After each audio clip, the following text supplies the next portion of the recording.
everybody for coming. Oh, I'm echoing. Can everybody hear me? Okay.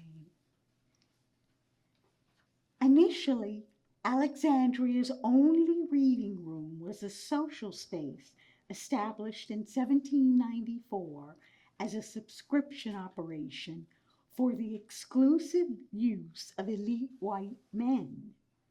Beginning in the 19th century, a few elite white women used their husbands' membership for reading room privileges, while others joined as members themselves. In 1902, the Commonwealth of Virginia introduced a new constitution that disenfranchised poor whites as well as blacks, codified racial segregation, and officially established the Jim Crow era. Libraries as well as schools were segregated, and other facilities and services were segregated in practice, if not in law. In 1937, after several earlier iterations, the first public library in Alexandria was constructed. All white men, women, and children now had library access, but black citizens continued to be excluded per the explicit terms of the library's bylaws. And I lost my spot. White non-residents and non-taxpayers, however, could use the library whenever they wanted for a mere $1.50 a year.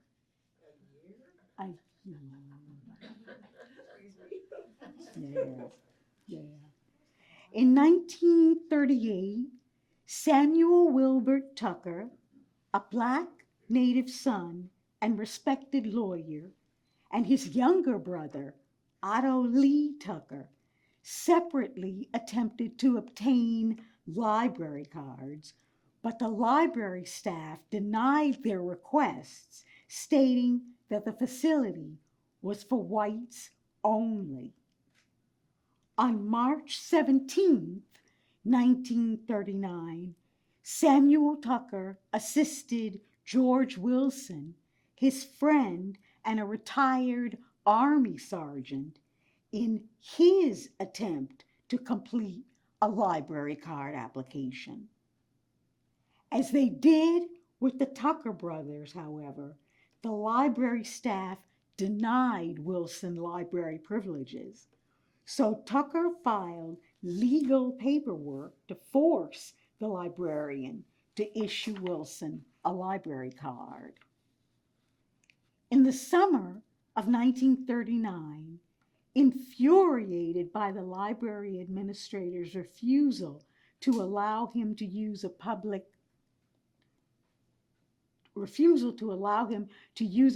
facility his taxes subsidized, Tucker devised a plan for a peaceful, nonviolent, civil disobedience protest. Assisting Tucker in this initiative were 5 young local black men: Otto Lee Tucker, Edward Gaddis, Morris L. Murray, Clarence Strange, and William Evans, who ranged in ages from 20 to 22, who served as the library demonstrators.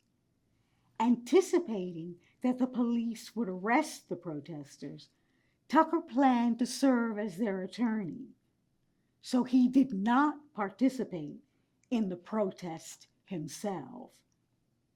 The sit-in was not a spontaneous event, but rather a meticulously conceived, planned, and executed endeavor. Tucker intended to use local and federal laws to force the library's administrators and the city council to permit black access to publicly available knowledge.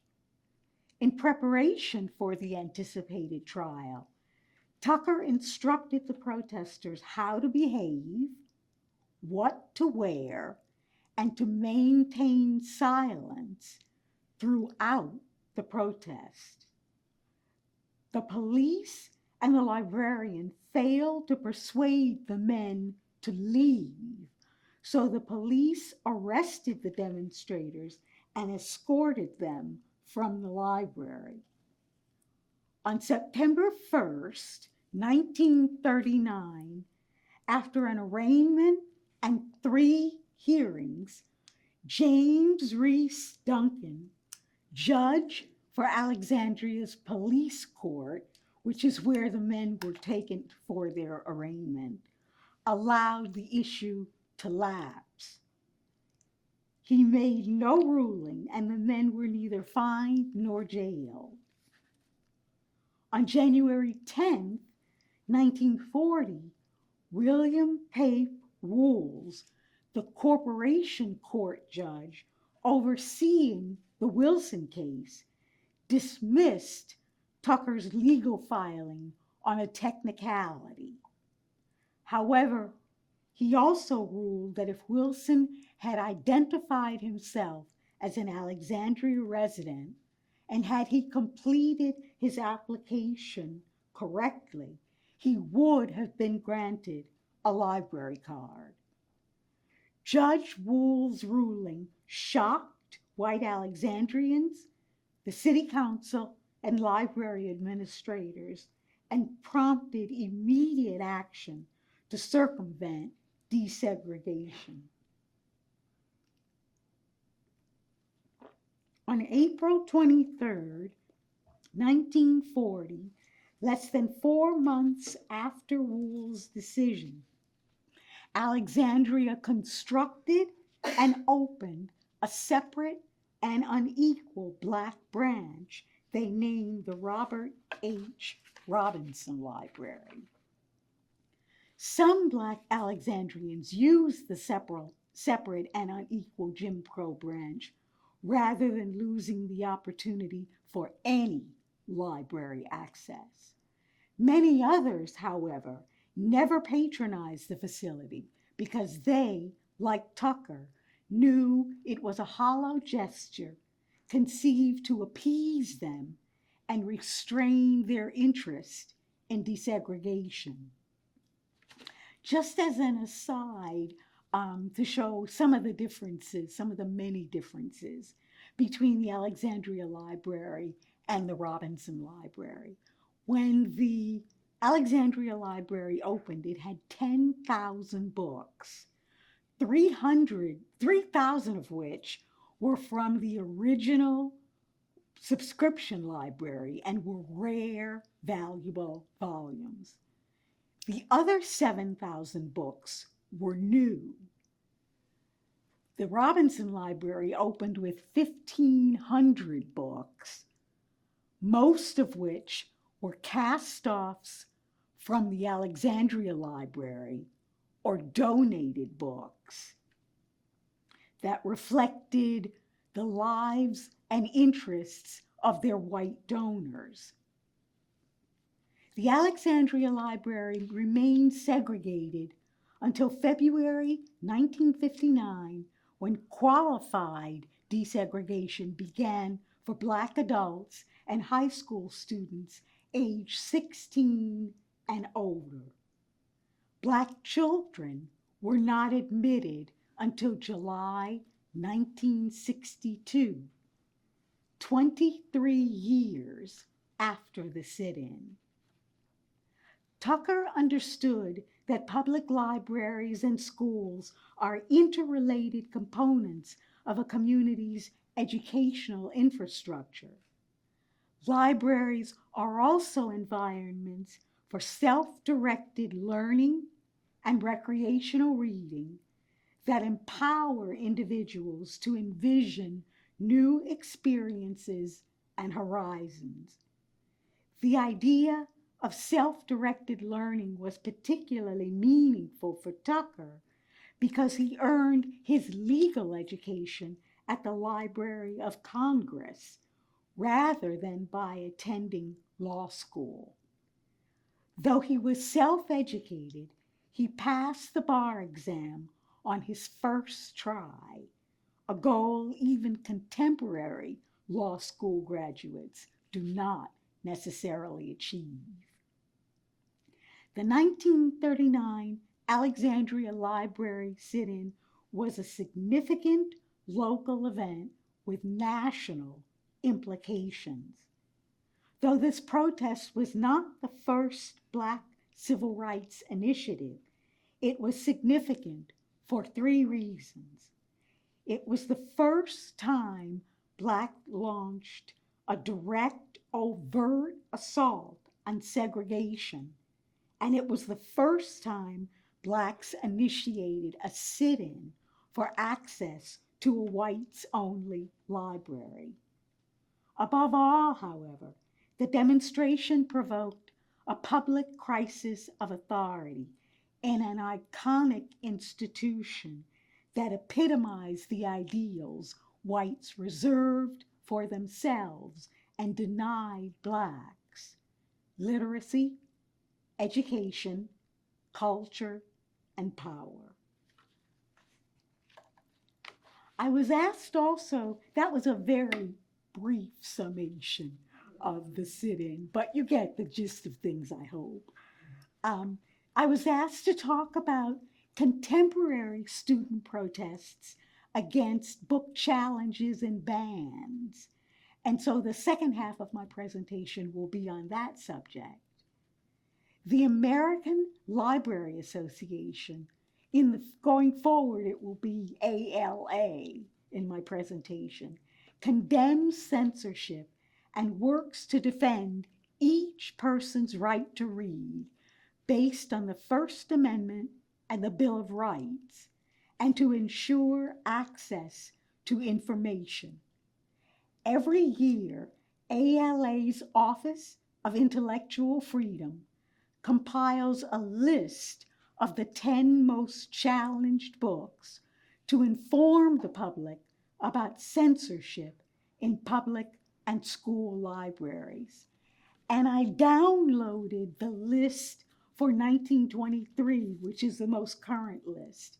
And it's featured on the table at the front of at the entry to the children's room. So if you're interested, you can take a look at it. ALA also makes a distinction between book challenges and bans. A challenge is an attempt to remove or restrict materials based on the objections of a person or group. A banning is the actual removal of those materials from the library. Pressure groups focus on public as well as school libraries. ALA documented 4,240 unique book titles targeted for censorship in 2023, a 65% increase over the 2,571 unique titles targeted in 2022, and a 128% increase over the 2021 numbers. PEN America reports that between July 1st, 2023 and December 31st, 2023, 4,349 books were banned across 23 states and 52 public school districts. There were an additional 1,247 attempts to censor public library books, materials, and resources. The number of titles censored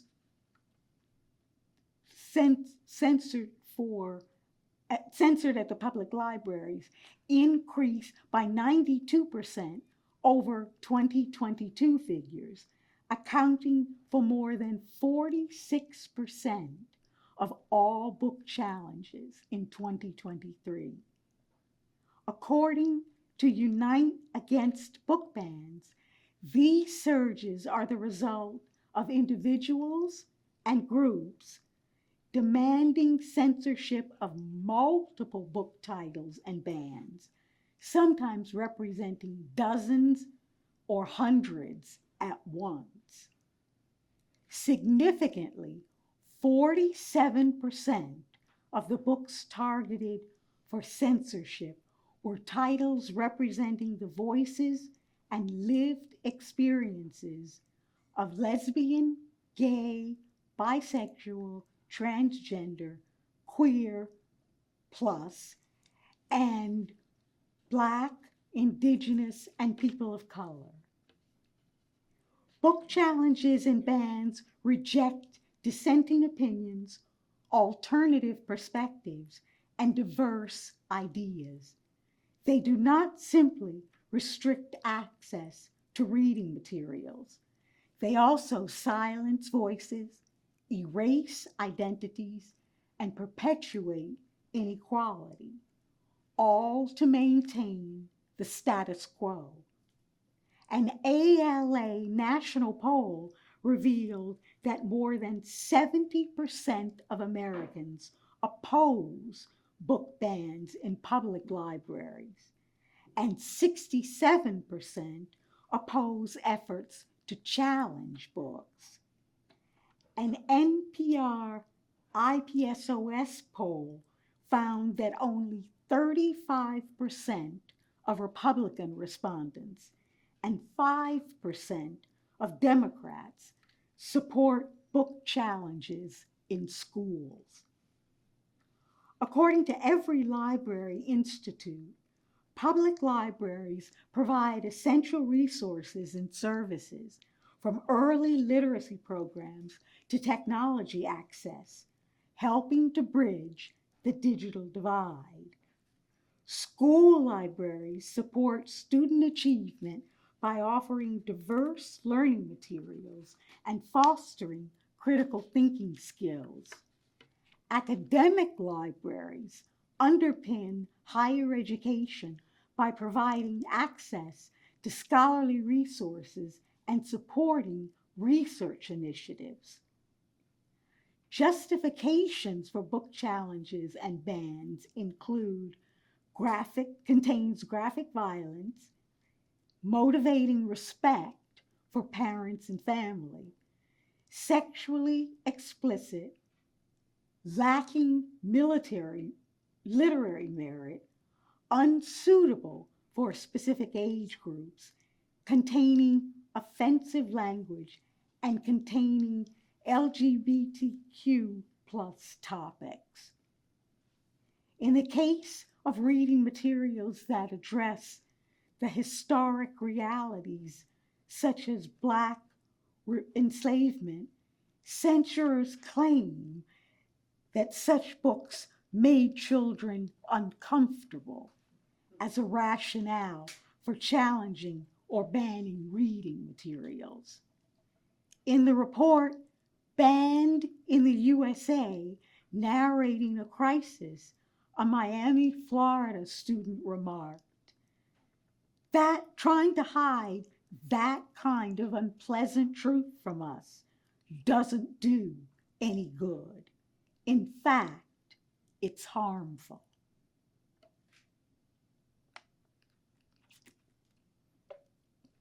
Increasingly, city, county, state, and federal budgets have received cuts that result in teacher layoffs, cuts to library staffing, or even closure of libraries altogether.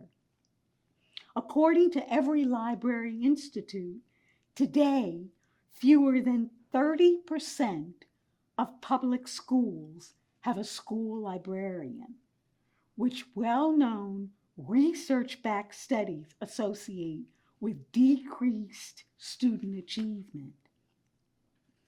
Librarians in school and public library settings who resist book challenges and bans face job layoffs, termination, and/or criminalization as harsh as jailing. Florida schools had the greatest number of banned books, according to reporter Alexandria Alter. A total of 3,135 books were removed from 11 school districts in 2023. Virginia ranks second to Florida for books challenged in 2023, with 387 titles targeted. In 2022, there were only 182 challenged titles in Virginia. When queried about the local situation, Rose Dawson, director of the Alexandria Library System, reported that she has had a couple of book challenges. I did not remove them from the collection, however. With one title, we did move its location from the children's room to the teen area. This was based on the benchmarking data, which showed some jurisdictions had the title in the children's room and some in the young adults section of the library. She further commented that over the last few years, the number of challenges has increased to about 4. Half of them were concerning books about the human body of children being too graphic in illustration, and others were challenges to our e-books. Certain romance titles were seen as being too graphic. Explicating the basis for decision-making, Ms. Dawson remarked that the collection development policy is critical for libraries. This document discusses the manner in which we purchase and procure copies, titles, handle discards, and handle challenges. Our policy is currently under review and will be updated and/or revised. It goes through the city attorney's office before going to the library board. Students, parents, librarians, and their allies fight book challenges and bans in state houses, courthouses, legislatures, and school board and city council meetings. Students also respond to book bans with school walkouts, pickets, petitions, banned book clubs, and community bookshelves. A middle school student from Pennsylvania's Hempfield School commented, "You can censor books, but you can't censor our voices." School and public libraries should consider parents' preferences about which materials are available to their children. Teachers and librarians are fully aware of this fact, and they routinely establish learning guardrails, such as the age appropriateness of material. But no individual or group has the right to dictate what entire communities should and should not be allowed to read in their pursuit of information access and learning opportunities. Otherwise, the select perspectives of a few community members hark back to the era of segregation when Blacks were denied access to the library education that whites took for granted. Admittedly, there are clear distinctions between the struggles of the 1939 Alexandria Library protesters and 2024 students' opposition to book bans, but the fundamental frameworks are the same. Both groups want information access to improve their personal and professional lifetime prospects. Both groups want respect and acceptance of their identities, including race, and needs, however they are manifested. And both groups boldly agitate for change in the terms and conditions of their lives. In discussing the impact of recent book banning episodes, historian Evan Frith writes, "What we read matters. Books influence our thoughts, our tastes, and our politics. And we need bookstores of all types and courageous booksellers from all backgrounds to push our communities outside of their comfort zone." Author Anna Lee Niewitz, in addressing libraries and current culture wars, writes, "We need to preserve our libraries and the books they hold as both a refuge from the culture wars and a template to rebuild a cultural life together when this war is over. Without them, we have no way to teach our children to share ideas instead of battling each other forever." And if anyone has any questions on either component of my presentation, I'm happy to answer. Anything at all.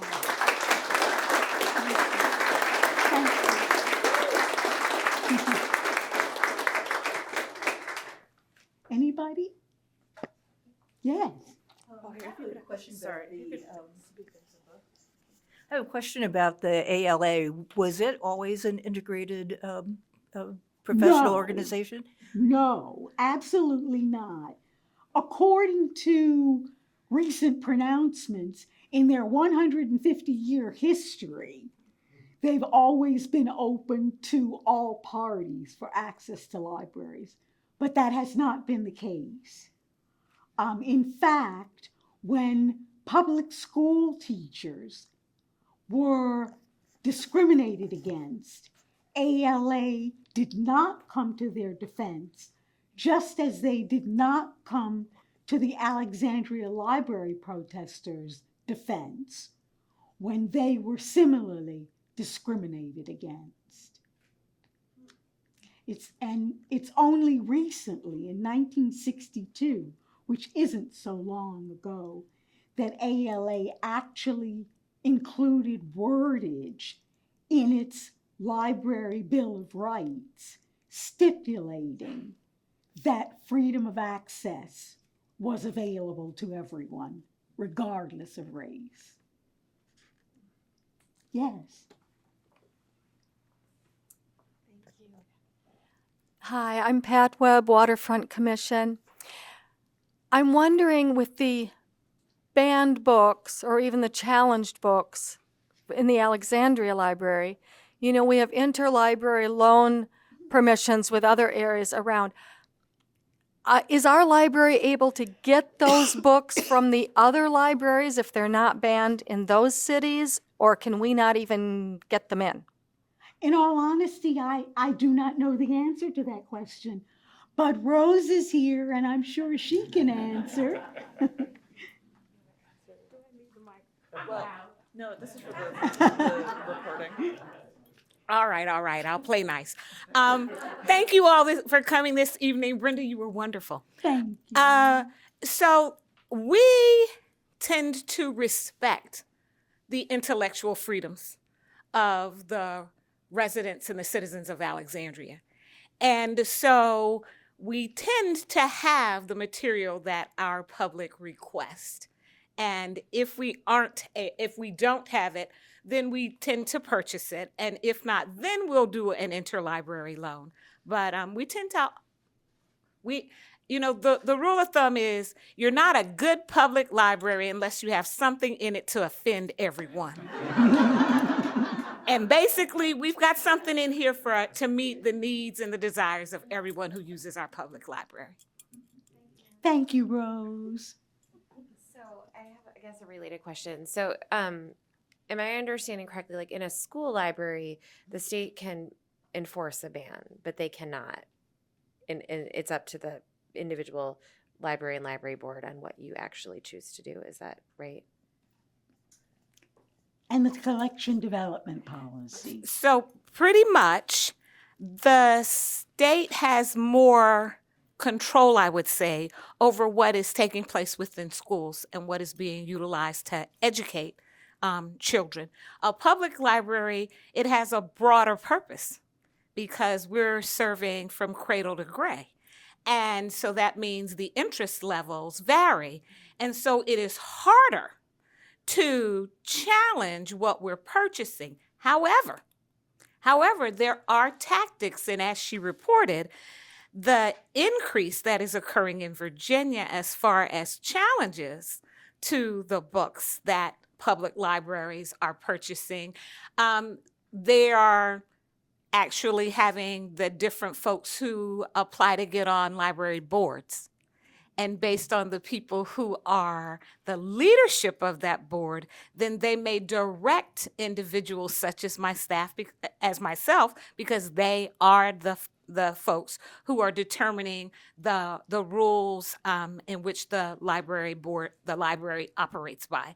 So there were recent attempts within the legislature, the General Assembly, in which they were putting forth laws to help institute certain desires to help us help control what it is we are purchasing. So there are ways in which they are going about things to help dictate what we are able to purchase.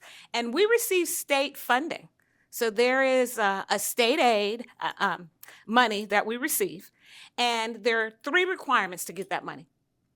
Number 1, you have to have a library director who has graduated from an accredited university. Check.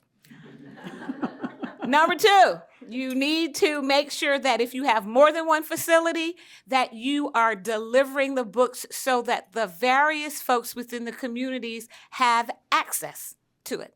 Check. And number 3, you must have a current 5-year plan on file in order to get your funding. And so you will see that we have a 5-year plan. It is not a strategic plan that they require. It is a 5-year plan.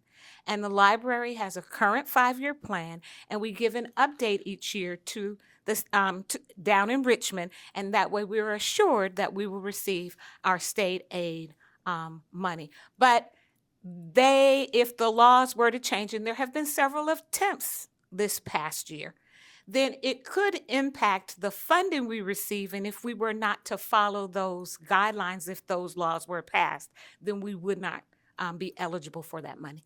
Okay. Oh, Thank wow. you, Rose. Question for her, I think.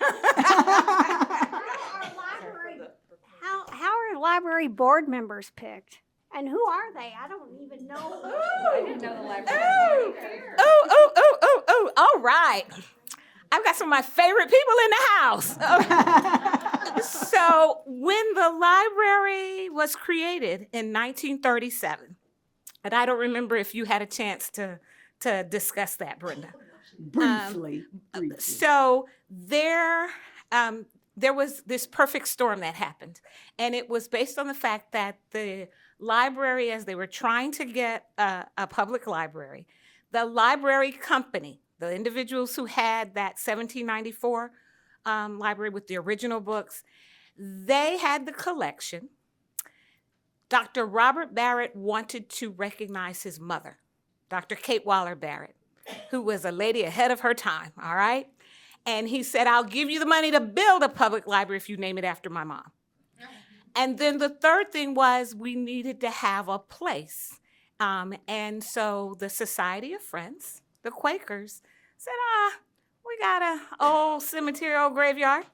Nothing's going on in it. And so, yes, there are bodies beneath this building. And so we were able to, they approached the city and said, you have to give us, money, a line item in your budget, because they needed to guarantee that it wasn't a one and done, that they'd give it 1 year and then it'd go and pay for something else. City agreed to that. And so the facility was built. One of the things that was a part of that agreement, and they were following what Andrew Carnegie tended to do. He's the patron saint of public libraries because he built almost 4,000 of them in his lifetime. And that is that they needed to have boards.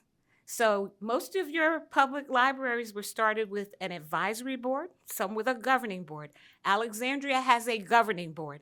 And part of that agreement was that there would be a body of individuals that would represent the community. So our current board is made up of 7 individuals. 3 of the seats are held by individuals who are members of the Alexandria Library Company, that group that originally started it. 3 of the other seats are individuals who are appointed by the mayor and the city council. And so I have with me this evening one of our board appointees, our chair, Ms. Trudy Hahn. One of the library company appointees, Ms. Livy Balcom. And I told you there were 7 and I only mentioned 6, right? And so there was 1 more seat, and that goes towards a representative from the city council. And I think he may have stepped out, but our oh, there he is, Councilman Kanika Gary. And so that is the makeup of the library board. They are a governing board. There are still individuals who have advisory boards. We have a governing board. And so they are the individuals who actually, I cover the day-to-day operations and the running of the library system, but they are the individuals who enact the policy and roll things out on the city's behalf. So I have 2 questions. I think the first one's pretty quick. So you get state funding for purchasing books, and so that, and those funds are, the books that you purchase are guided by the governing board, right? So, but what about like donations? Like citizens donate money to the library, can they say this is to purchase books at the library's discretion if they don't have to go through the state? That's my first question, and then I have another one. So. Absolutely. We love gifts. We love donations, especially money. And in the early days, we only were able to accept it as a library. And that is why the library does have basically a nonprofit status. We are eligible to receive gifts, monetary, as well as those items that are books themselves. We also now have a foundation. And so that is where the monies can go, and the foundation's bylaws stipulate that any of their fundraising and all of their efforts are on behalf of the Alexandria Library. So basically that is how we're able to accept those things. They become restricted dollars if a person stipulates that the money is to be spent in a certain way. But the state aid has a few specific requirements. It allows for us to spend their money on training, so I can have staff trained and they can go and update their skills if necessary. I can purchase IT material as well. The technology changes, and so having money to do that, and then of course to purchase books. So, but does the governing board still? I make the recommendations and the suggestions of how the money should be spent and on what it should be spent on. The library board asks the necessary questions, and then they vote and they approve the budget. I have one more. I have another hand out there. So I was like, I thought the number of challenged and banned books is staggering. I didn't even know that many books were published each year. Oh, wow. So, I mean, I do, but it just seems like a huge number. But my question is there any correlation with the dates of publication and the ones that are challenged? Like, are you getting mostly recently published books that are challenged, or are we going back like 70, 80 years and with still having challenges? Most of the books that are being challenged now are recent books.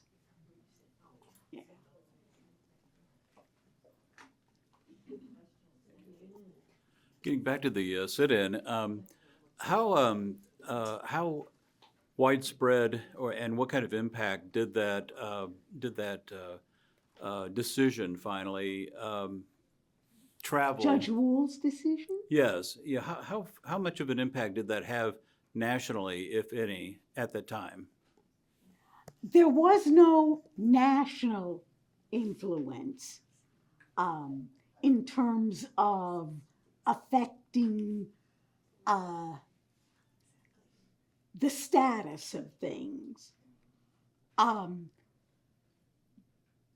Repeat the second part of your question. Well, I was just wondering, did it appear in your research? Did it appear in the press at all? Maybe not the mainstream press, but the African American press, possibly. Did the word get out that this was happening? Because this was was a tremendous effort at that time, and it's a great teaching tool for the residents of this city. It's wonderful to have that right in our own backyard.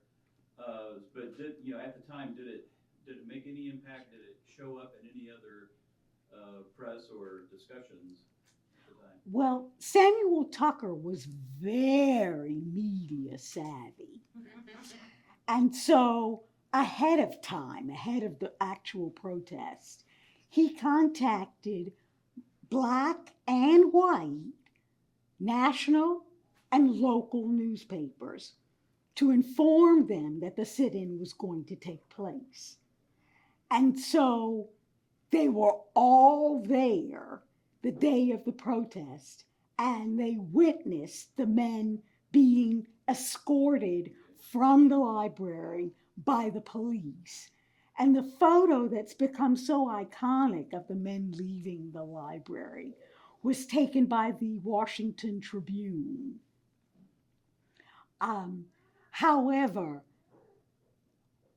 2 days after the sit-in, initially the sit-in received wide public attention in local and national presses. But 2 days after the sit-in, the Molotov-Ribbentrop Pact was signed. It was the non-aggression agreement treaty between Germany and the Soviet Union.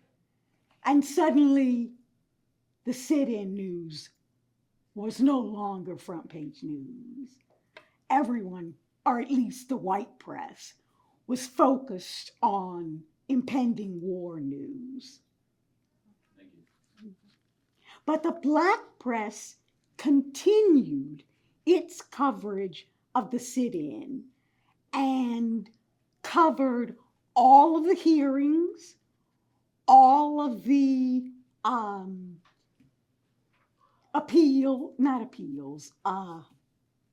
I'm blanking on the word.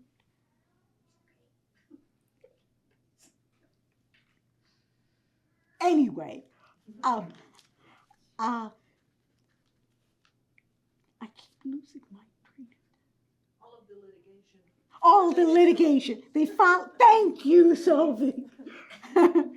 They covered all of the litigation, from things that were seen as continuing local affairs with national implications, as well as things that were strictly local issues affecting the impact of there having been a sit-in protest.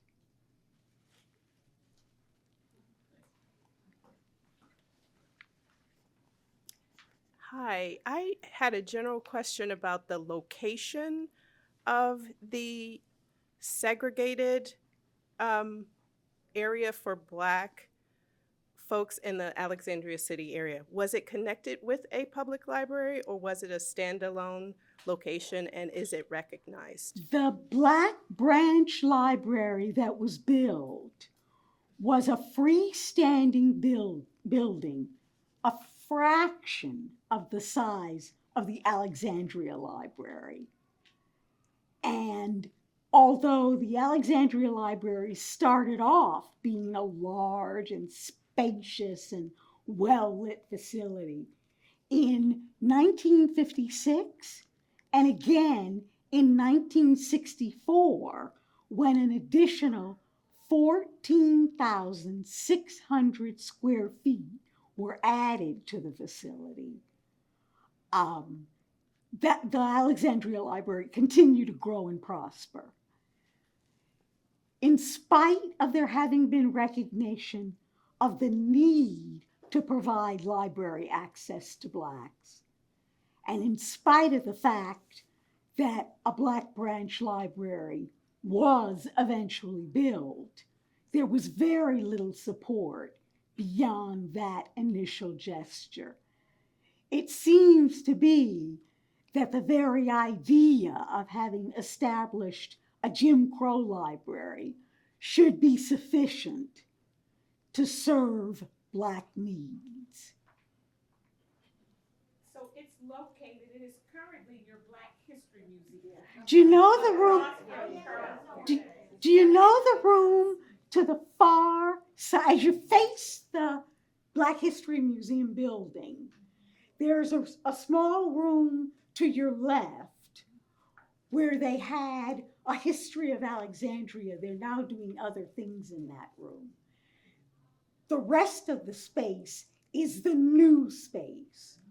But that original space was all that existed of the Robinson Library.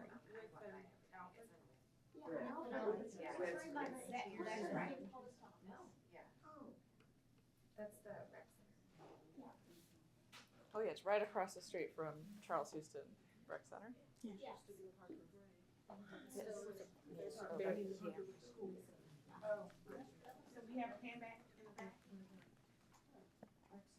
I just want to, can you guys hear me? I just want to say a huge thank you, Brenda, for this talk and for the context as well to today's issues. I'm Lisa Guernsey. I'm with New America, and I've worked with many folks here to make sense of this story in light of today's issues, and I really appreciate what you've outlined for us. And I do have a question for you, and also maybe Rose can add in, and Audrey Davis is here as well from the Alexandria Black History Museum.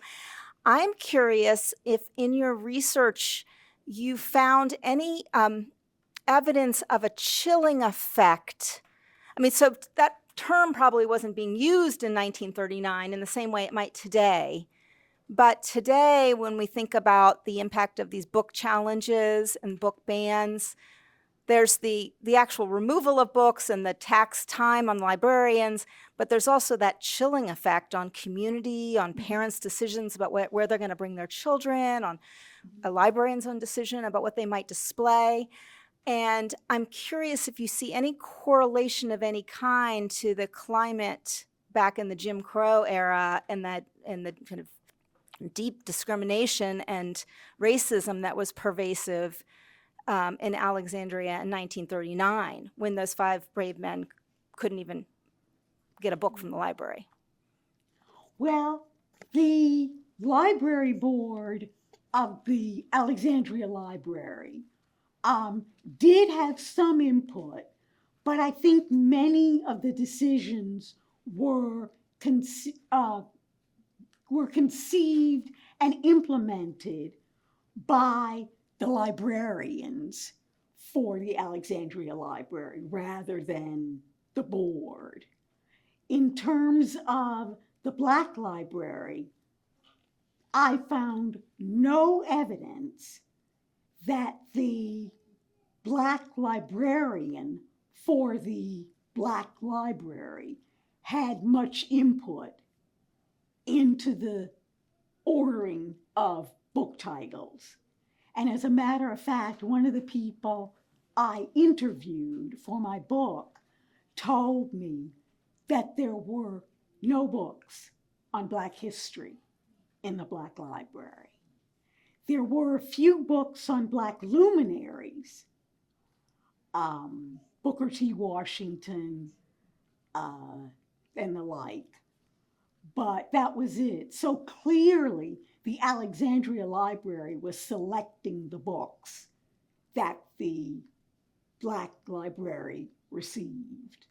I'm sure the librarian had some minuscule input in terms of ordering decisions, but not much, certainly not much.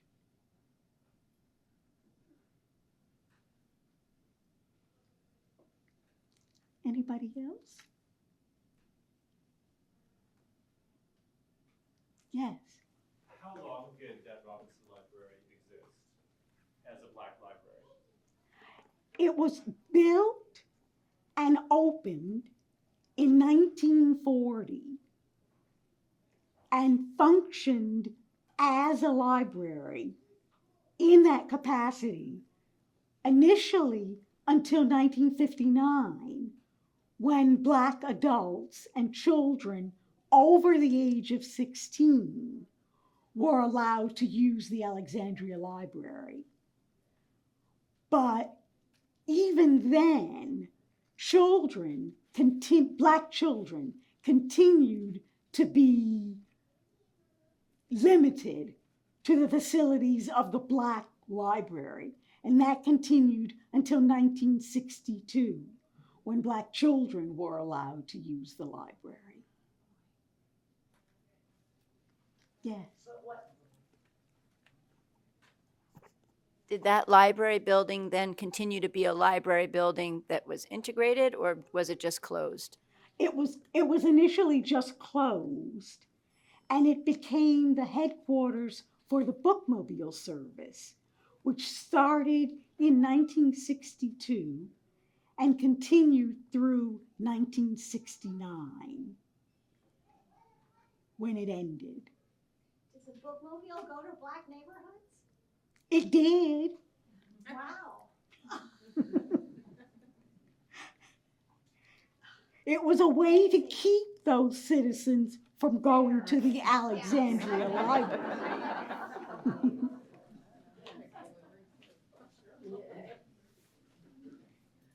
And they could still put in requests for materials that they wanted to read. So, but it was very strategic planning.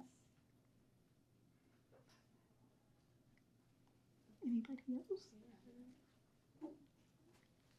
I'd like to thank all of you for your patience and your tolerance and your compliments. I am deeply grateful, and I am especially grateful for your presence here tonight. It means a lot to me that my labor of love is getting such a wide dissemination, because it really is, though a local event, one with national implications.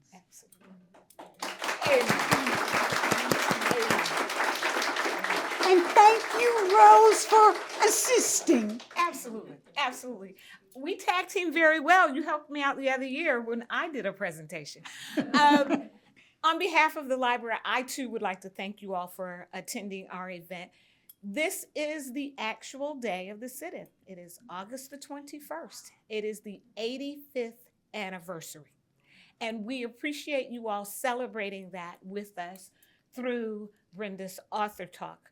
Earlier today, we did an unveiling of our traveling exhibit of this story at the Samuel Tucker Elementary School with fifth graders. It was fabulous, you guys. I was in hog heaven.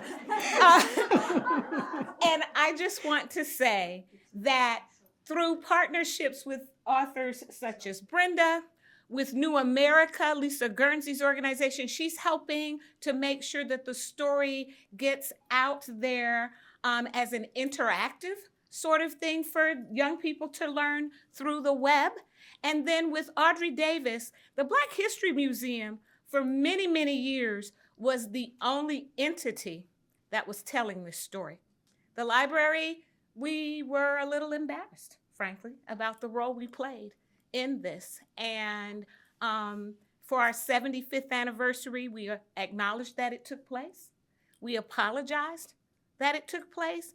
And we made promises that we will work to make sure that something of this nature never happens again, because you all know, like I know, that history has a way of repeating itself if we let it. And we're trying to make sure that that does not happen. So on behalf of the library, I would like to give to Brenda her very own.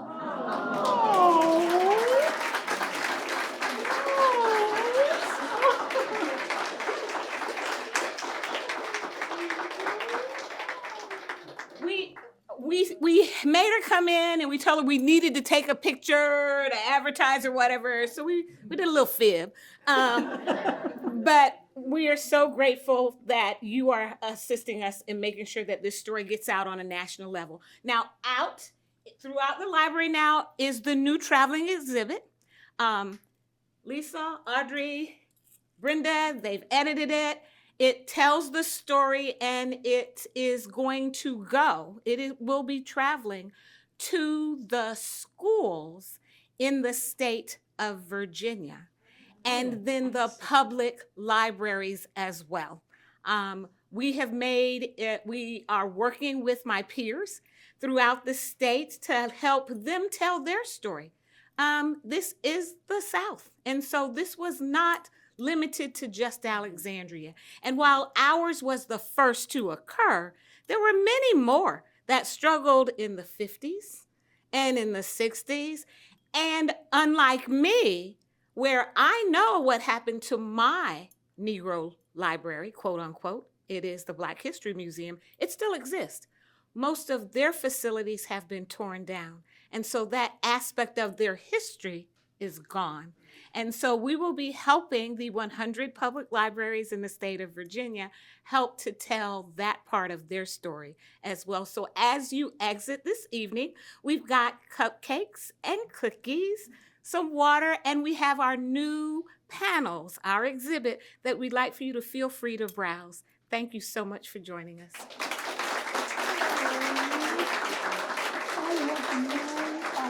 I know. It's wonderful. You are always fabulous in red, girl. Thank you. Come around and we gotta take a picture with your picture. Okay. Okay. No, you stay here. Stay here? Yes, we're gonna stand right here. No. We're gonna stand right here because she's got the same. May I come over?